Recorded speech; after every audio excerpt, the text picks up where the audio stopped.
भारत विकास परिषद का नया दायित्व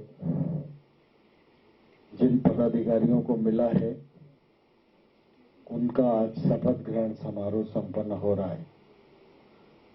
मैं इस अवसर पर नवनियुक्त पदाधिकारियों को अपनी ओर से बहुत बहुत बधाई देता हूं, बहुत बहुत शुभकामनाएं देता हूं। एक कार्यकारिणी आज निवर्तमान हुई है, लेकिन उन लोगों ने भी कोविड जैसे प्रतिकूल कालखंड में अपनी महती भूमिका का निर्वाह किया है। उनको भी बहुत बधाई। और जो नए सदस्य आज भारत विकास परिषद में पदार्पण किए हैं, उनका हृदय से बहुत बहुत स्वागत, बहुत बहुत अभिनंदन। भारत विकास परिषद सामाजिक परिदृश्य पर एक ऐसा संगठन है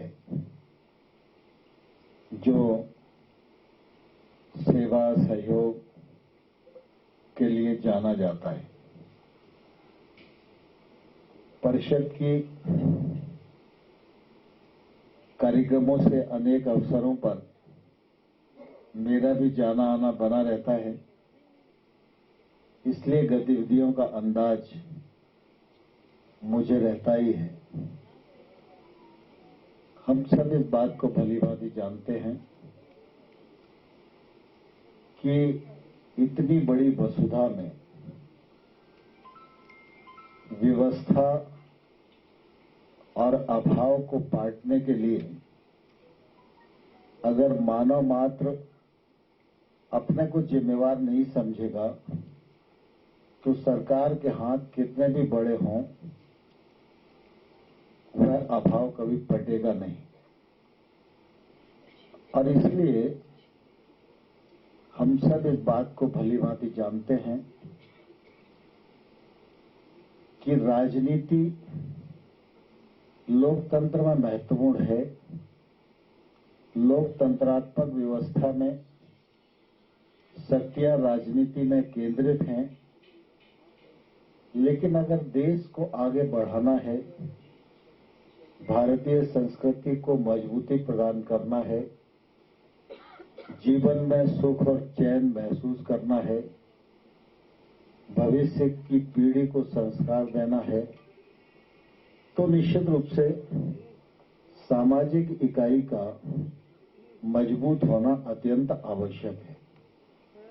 अगर समाज में मजबूती है, समाज में संस्कार है, समाज में सेवा का भाव है, समाज में समर्पण है, समाज में ईमानदारी है, समाज में संघर्ष करने की क्षमता है, समाज में दान करने की क्षमता है, तो वह समाज अपने आप में इतना शक्तिशाली होता है कि वह राजनीति का भी दिग्दर्शन कर सकता है। और इसलिए हम सब ने ये महसूस अपने जीवन में किया होगा कि सरकारें अपने स्थान पर काम करती हैं, लेकिन सामाजिक और आध्यात्मिक संस्थाएं इस काम में बहुत बड़ा हाथ बटाती हैं। आज देश में केंद्र सरकार है, राज्य सरकारें हैं और स्थानीय सरकारें हैं। हम सब लोग टैक्स देते हैं, उस टैक्स से कुछ व्यवस्थाएं चलती हैं, लेकिन हम कल्पना करके देखें, स्वास्थ्य के क्षेत्र में, शिक्षा के क्षेत्र में अगर समाज सेवी संस्थाओं का योगदान न हो तो आज सरकारों का जो अस्पताल है या सरकारों का जो विद्यालय है, वह हिंदुस्तान की आवश्यकता पूर्ति कर सकता है क्या? सरकारों के प्रयत्न काफी हैं, लेकिन समाज के प्रयत्न भी कम नहीं है। इन दोनों प्रयत्नों के बावजूद भी आजादी के 75 वर्ष बीत जाने के बाद भी अनेक अभाव के क्षेत्र ऐसे पड़े हुए हैं जिनको भरना समय की आवश्यकता है, जरूरत है। यद्यपि सरकारें भी इस दिशा में चिन्हित अभावों को करती हैं, उसके लिए योजनाएं बनाती हैं। आज प्रधानमंत्री जी जब कोई भी योजना घोषणा करते हैं तो आप सबके ध्यान में आता होगा कि यह कार्यक्रम आज शुरू हो रहा है। अगर यह कार्यक्रम 50 साल पहले शुरू हो गया होता तो शायद देश की अवस्था कुछ और ही होती, लेकिन विलंब हुआ। लेकिन देश आए, दुरुस्त आए, यही संतोष की निश्चित रूप से बात है। इसी प्रकार से जब भारत विकास परिषद जैसा संगठन काम करता है तो निश्चित रूप से एक सेवा का भाव मन में है, एक संस्कार मन में है, समर्पण का भाव मन में है। वह अनेक कार्यक्रमों के माध्यम से समय समय पर प्रकट होता है।